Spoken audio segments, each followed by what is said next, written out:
Very good morning to all of you. So today we are just going to learn about nutrients in animals और हम लोगों ने पिछले lecture में इसको स्टार्ट कर दिया था, ठीक है।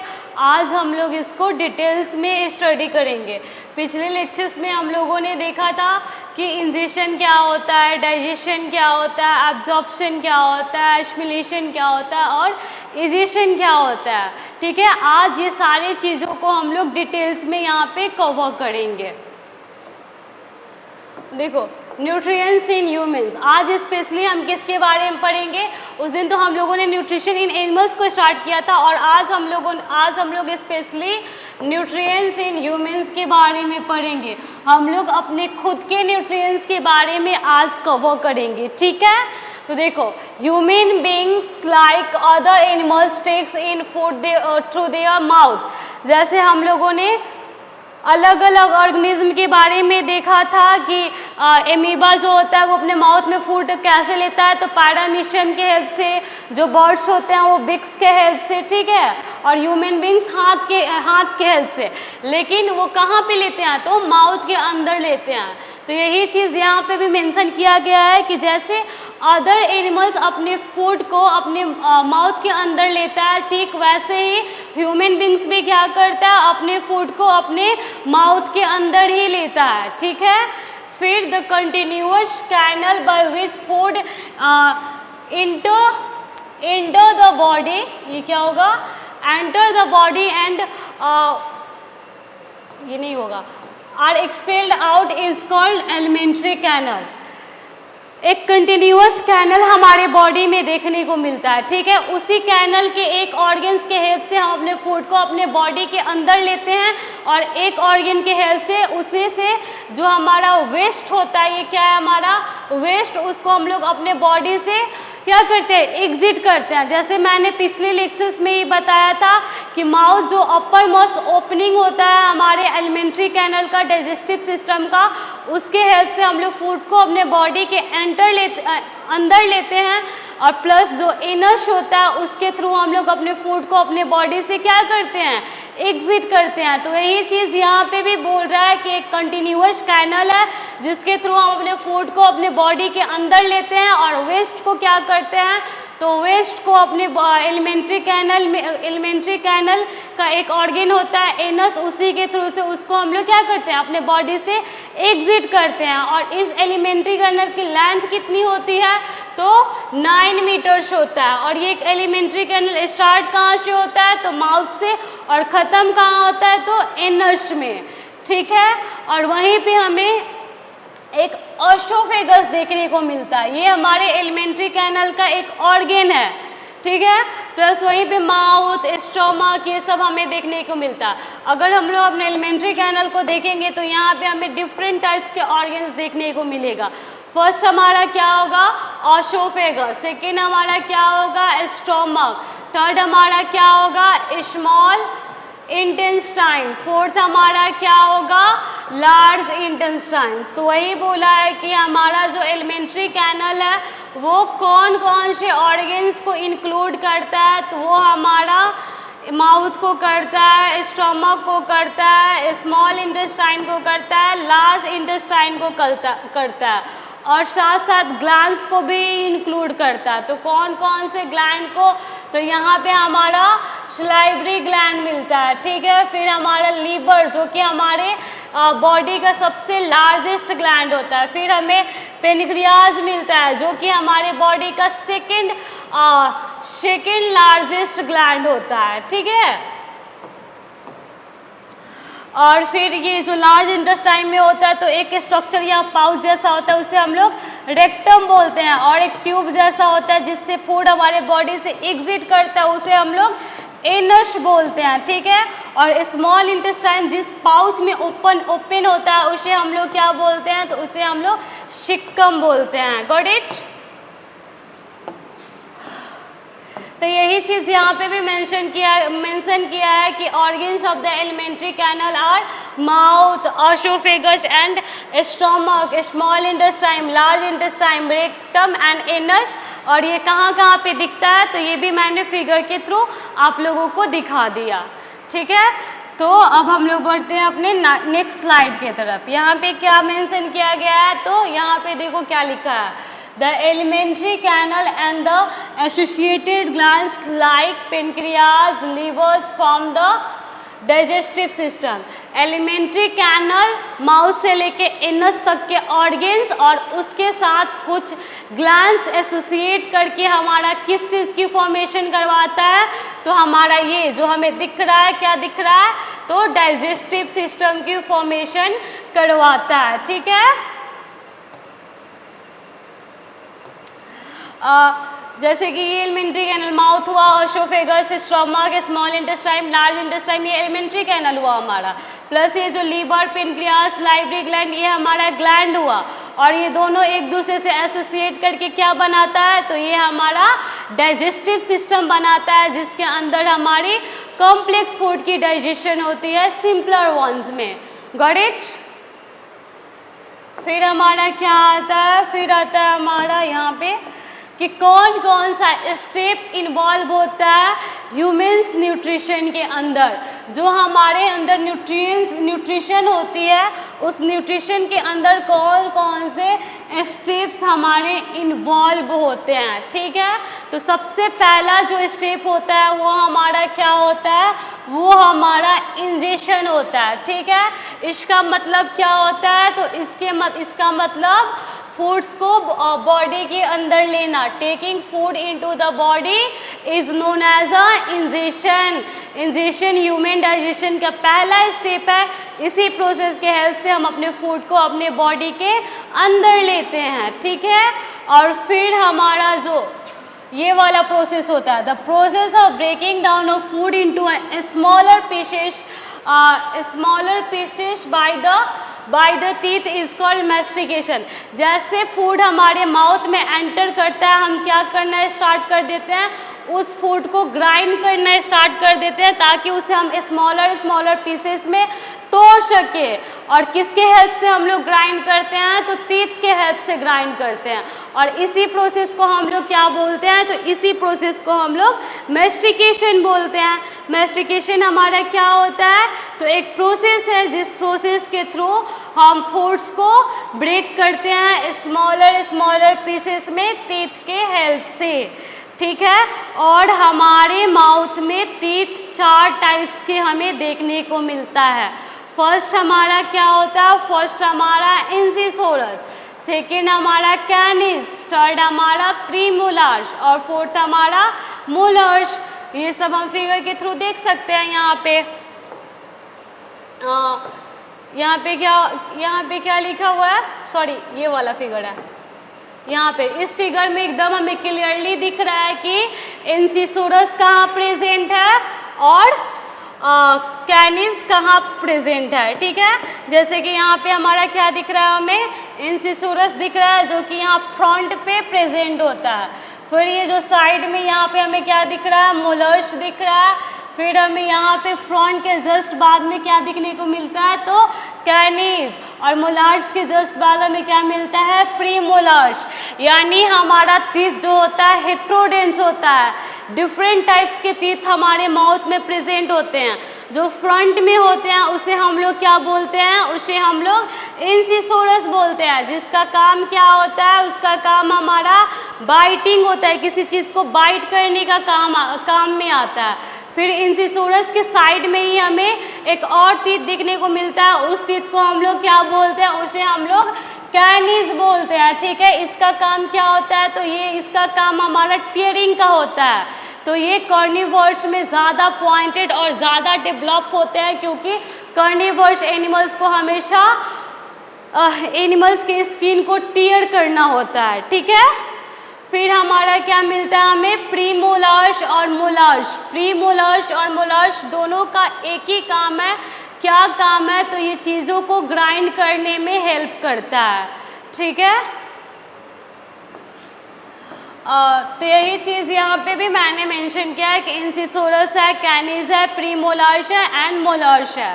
ठीक है, और हमारे पूरे लाइफ में हमारे माउथ के अंदर 2 सेट ऑफ टीथ आता है। एक हमारा क्या आता है, एक हमारा टेम्प्रोरी टीथ होता है जो कि बचपन में होता है, 8-9 साल से पहले होता है, जिसको हम लोग दूध का दांत भी बोलते हैं। क्या बोलते हैं उसे? मिल्क टीथ, ठीक है। और उसका नंबर कितना होता है? तो लगभग 17 से 18 नंबर, बस ऐसे ही वो रहता है, ठीक है। और जैसे हमारा बचपन खत्म होता है तो हमारे माउथ में हमें परमानेंट टीथ देखने को मिलने लगता है, और उसका नंबर कितना होता है? तो उसका नंबर हमारा 32 होता है। अभी हम लोगों ने पढ़ा कि टीथ हमारे वोकल कैविटी यानी हमारे माउथ में प्रेजेंट होता है, और टीथ भी 4 टाइप्स का होता है। फर्स्ट हमारा इंसिसोरस जो कि बाइटिंग में हेल्प करता है, सेकेंड हमारा कैनिस जो कि टीयरिंग में हेल्प करता है, और थर्ड हमारा प्री मोलार्स, और लास्ट वाला हमारा क्या है? मोलार्स, और ये किस चीज़ में हेल्प करता है? तो ये ग्राइंडिंग में हेल्प करता है, ठीक है।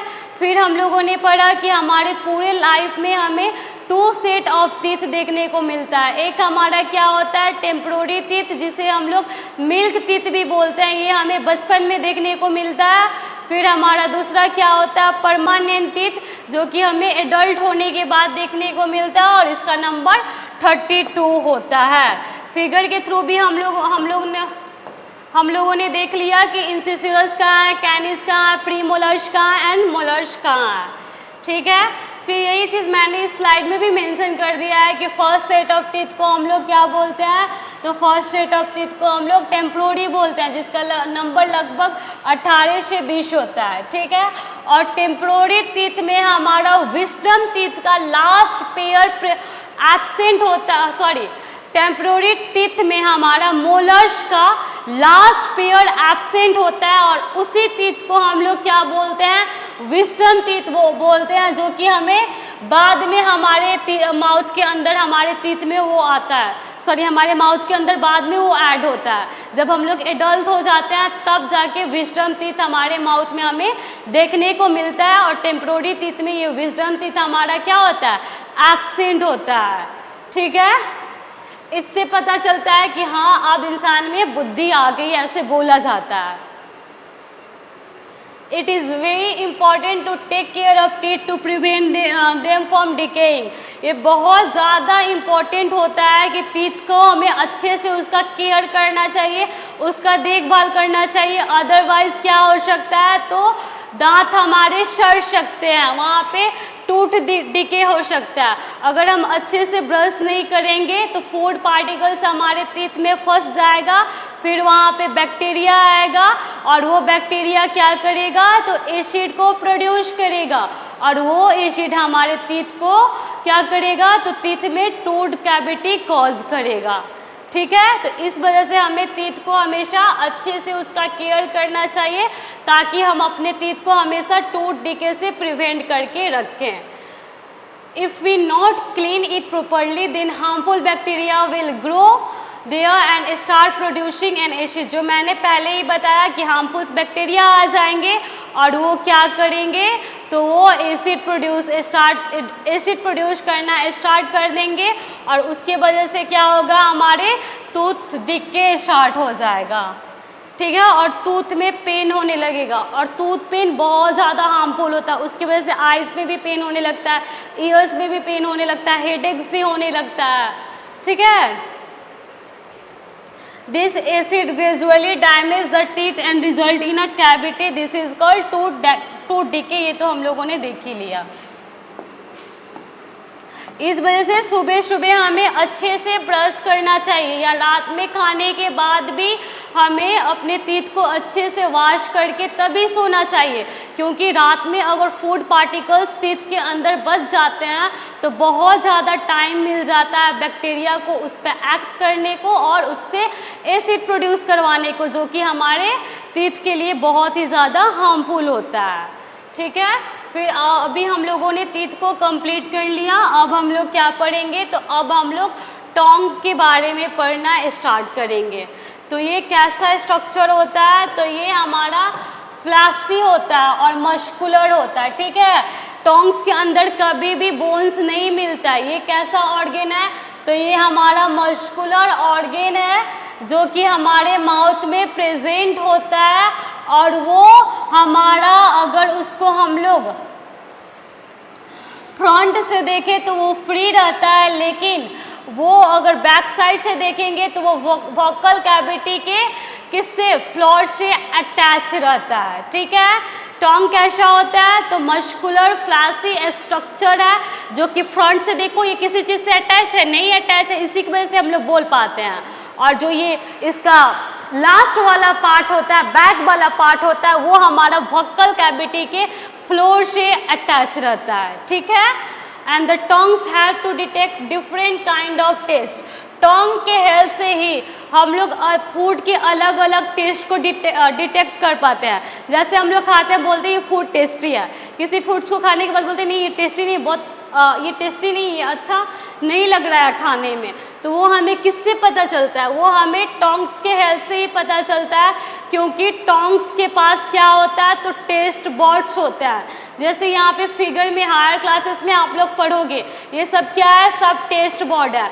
बहुत सारे टेस्ट बॉड्स, बहुत सारे टाइप्स के टेस्ट बॉड हमारे टोंग पे प्रेजेंट होता है। जैसे यहाँ पे ये जो बड़ा बॉटम शेप में दिख रहा है, उसे हम लोग क्या बोलते हैं, उसे हम लोग सर्कुम्बलेट पैपिले बोलते हैं। और ये छोटा छोटा इसको क्या बोलते हैं, फिलीफॉर्म्स बोलते हैं, ठीक है। फिर यहाँ पे इसको हम लोग फंगीफॉर्म्स बोलते हैं। और बहुत सारे टाइप्स के टेस्ट बॉड्स हमारे टोंग्स में प्रेजेंट होते हैं, जो कि अलग अलग चीज़ के लिए रिस्पॉन्सिबल होता है। ये सब हम लोग हायर क्लासेस में पढ़ेंगे। अभी हम इतना ही पढ़ेंगे कि टोंग किस चीज़ में हेल्प करता है, तो वो हमें टेस्ट को, फूड्स के डिफरेंट टाइप्स के टेस्ट को डिटेक्ट करने में हेल्प करता है, ठीक है। फिर हमारा नेक्स्ट क्या है, नेक्स्ट हमें क्या पढ़ना है, डाइजेशन के बारे में। तो डाइजेशन क्या है, तो to convert food into a usable form, इसी को हम लोग क्या बोलते हैं, इसी को हम लोग डाइजेशन बोलते हैं।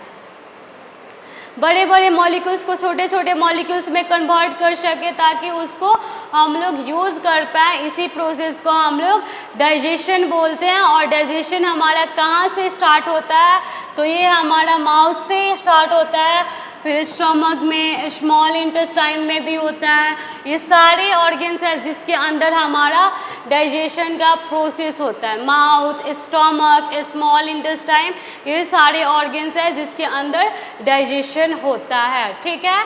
डाइजेशन की स्टार्टिंग कहाँ से होती है, तो इसका स्टार्टिंग हमारा माउथ से होता है, ठीक है। माउथ में क्या होता है, तो माउथ में हमारा एक सलाइवरी ग्लैंड होता है, जो कि क्या प्रोड्यूस करता है, सलाइवा प्रोड्यूस करता है। और उसमें एक एंजाइम होता है, उसका नाम क्या है, उसका नाम हमारा सलाइवरी एमाइलेज है, ठीक है। और उसका काम क्या होता है, तो वो जो हमारे फूड में स्टार्च होता है उसको डाइजेस्ट करता है। मैंने क्या बोला, मैंने बोला कि माउथ से ही डाइजेशन स्टार्ट हो जाता है। तो माउथ में डाइजेशन स्टार्ट कौन करता है, तो सलाइवा। तो सलाइवा को सिक्रेट कौन करता है, तो वहाँ पे ही सलाइवरी ग्लैंड प्रेजेंट होता है, जो कि सलाइवा को सिक्रेट करता है। अब ये सलाइवा किस चीज़ को डाइजेस्ट करता है, कार्बोहाइड्रेट को, कि प्रोटीन को, कि फैट को, तो ये हमारे कार्बोहाइड्रेट को डाइजेस्ट करता है, ठीक है, यानी स्टार्च को डाइजेस्ट करता है, ठीक है। यही चीज़ यहाँ पे भी मेंशन है, saliva contains enzyme which break down starch present in the food into the sugar. वो स्टार्च को किसके फॉर्म में डाइजेस्ट कर देता है, तो उसको शुगर के फॉर्म में डाइजेस्ट कर देता है, ठीक है। फिर हमें क्या देखना है, फिर हम लोग ओसोफेगस के बारे में पढ़ेंगे। तो माउथ से एक पाइप कनेक्टेड होता है, जैसे इस फिगर में आप लोग देख सकते हो, माउथ से ये पाइप कनेक्टेड होता है। इसी पाइप को हम लोग क्या बोलते हैं, ओसोफेगस बोलते हैं, या फिर इसका अल्टरनेट नाम क्या है, अल्टरनेट नाम इसका फूड पाइप है, क्योंकि इसी पाइप के हेल्प से फूड हमारा माउथ से स्टमक में आता है, ठीक है। तो ये हमारा ओसोफेगस है। अब इसी के बारे में हम लोग पढ़ेंगे कि यहाँ पे क्या होता है और यहाँ पे किस मूवमेंट के हेल्प से फूड हमारा माउथ से ओसोफेगस के हेल्प से स्टमक तक एंटर करता है, ठीक है। तो देखो, from the mouth the food passes into the oesophagus. ये क्या है, ओसोफेगस। ऑसोफेगस में, जिसको हम लोग फूड पाइप भी बोलते हैं, और फाइनली वो कहाँ पे पहुँचता है, तो फाइनली वो स्टमक में, जो चीज़ मैंने यहाँ पे फिगर के थ्रू बताया कि माउथ से आता है, इस पाइप के थ्रू ये कहाँ पे आता है, तो ये स्टमक के अंदर आता है, ठीक है। यही चीज़ यहाँ पे भी बोला जा रहा है। फिर क्या है कि the wall of the oesophagus regularly contract and relax to push the food down and it is called peristaltic movement। Alimentary canal के हर ऑर्गन्स में रेगुलर कॉन्ट्रैक्शन और रिलैक्सेशन होता है, और उसी कॉन्ट्रैक्शन और रिलैक्सेशन के वजह से हम फूड को फॉरवर्ड पुश करते हैं नीचे की तरफ, और उसी मूवमेंट को हम लोग क्या बोलते हैं, पेरिस्टाल्टिक मूवमेंट, और इसी मूवमेंट के हेल्प से हमारा फूड माउथ से स्टमक तक आता है, ठीक है। और ऑसोफेगस में कोई भी डाइजेशन नहीं होता, किसी भी टाइप्स के न्यूट्रिएंट्स की डाइजेशन नहीं होता है, ठीक है। फिर हमारा क्या है, फिर हमारा स्टमक है, ठीक है। तो स्टमक, जैसे ऑसोफेगस हमारा कहाँ ओपन होता है, स्टमक में, तो स्टमक का शेप कैसा होता है, तो इसका शेप यू शेप होता है, ठीक है। और स्टमक कैसा ऑर्गन है, तो मस्कुलर ऑर्गन है, जो कि हमारे एब्डोमेन में प्रेजेंट होते हैं। यहाँ पे चेस्ट कैविटी के बाद और कमर के पहले वाले रीजन को हम लोग क्या बोलते हैं, एब्डोमिनल कैविटी, और इसी रीजन में हमारा क्या प्रेजेंट होता है, तो इसी रीजन में हमारा जो यू शेप्ड मस्कुलर ऑर्गन है, जिसे हम लोग जनरली जिसे हम लोग स्टमक बोलते हैं, वो हमारा एब्डोमेन कैविटी में ही प्रेजेंट होता है, ठीक है। स्टमक का अंदर वाला जो वाल, इनर वाल होता है, वो क्या सिक्रेट करता है, तो वो डाइजेस्टिव जूस सिक्रेट करता है, जिसमें क्या होता है, उसमें म्यूकस होता है, हाइड्रोक्लोरिक एसिड होता है, प्लस पेप्सिन होता है, ठीक है। म्यूकस का काम, हाइड्रोक्लोरिक एसिड का काम क्या होता है कि फूड के थ्रू जो भी बैक्टीरिया हमारे स्टमक में एंटर होता है उसको वो किल करता है, ठीक है। प्लस जो हमारा यहाँ पे पेप्सिन सिक्रेट होता है, जो कि प्रोटीन को डाइजेस्ट करेगा, वो इनएक्टिव फॉर्म में होता है। इसे एक्टिव कौन करवाता है, तो इसे एक्टिव भी HCl ही करवाता है, ठीक है। फिर ये जो म्यूकस होता है, ये क्या करता है, तो ये जो स्टमक का इनर वाल है उसको ब्लैंकेट के जैसा कवर कर लेता है, ताकि हाइड्रोक्लोरिक एसिड का एक्शन वहाँ पे ना दिखे, क्योंकि हमें पता है कि एसिड कैसा होता है, कोरिजन नेचर शो करता है, वो जला सकता है, और इनर वाल ऐसे ही बहुत डेलिकेटेड होता है। तो अगर हाइड्रोक्लोरिक एसिड डायरेक्ट कॉन्टेक्ट में हो इनर वाल्स को, तो उसे जला सकता है। इस वजह से म्यूकस उसमें ब्लैंकेट जैसा कवर कर लेता है, और HCl के एक्शन से हमारे इनर लाइनिंग ऑफ स्टमक को बचाता है, ठीक है। यही चीज़ यहाँ पे भी लिखा गया है कि हाइड्रोक्लोरिक एसिड क्या करेगा, तो किल करेगा माइक्रो ऑर्गेनिज्म को जो फूड के साथ हमारे स्टमक में आते हैं। साथ में ये प्रोटीन को एक्टिव करेगा, ये पेप्सिन को एक्टिव करेगा, ताकि प्रोटीन डाइजेस्ट हो पाए। प्लस ये जो म्यूकस होता है वो इनर लाइनिंग को कवर करेगा, ताकि हाइड्रोक्लोरिक एसिड के एक्शन से हमारा स्टमक बच जाए, वहाँ पे उसका कोई इफेक्ट ना दिखे। तो बस आज के लिए इतना ही था। इसमें हम लोगों ने क्या क्या देखा, पहले हम लोग पढ़े कि कौन कौन से ग्लैंड्स आते हैं हमारे डाइजेस्टिव सिस्टम में, तो लीवर, पेनक्रियास, फिर हम लोगों ने ऑर्गन्स के बारे में पढ़ा, फिर हम लोग स्टमक को डिटेल्स में देखे। तो स्टमक में हम लोग क्या देखे कि वहाँ पे डाइजेस्टिव जो सिक्रेट हो रहा है, वो एक HCl, दूसरा पेप्सिन, तीसरा हमारा म्यूकस। HCl क्या कर रहा है, वो माइक्रो ऑर्गेनिज्म जो फूड के साथ हमारे स्टमक में एंटर करता है उसे किल करता है, प्लस पेप्सिन को वो एक्टिव फॉर्म में कन्वर्ट करता है, ताकि वो प्रोटीन को डाइजेस्ट कर सके। और थर्ड जो म्यूकस होता है वो इनर लाइनिंग ऑफ स्टमक को कवर करता है एज अ ब्लैंकेट, ताकि वो उसको हाइड्रोक्लोरिक एसिड के एक्शन से प्रिवेंट कर सके। आज के लिए बस इतना ही। Thank you, have a nice day.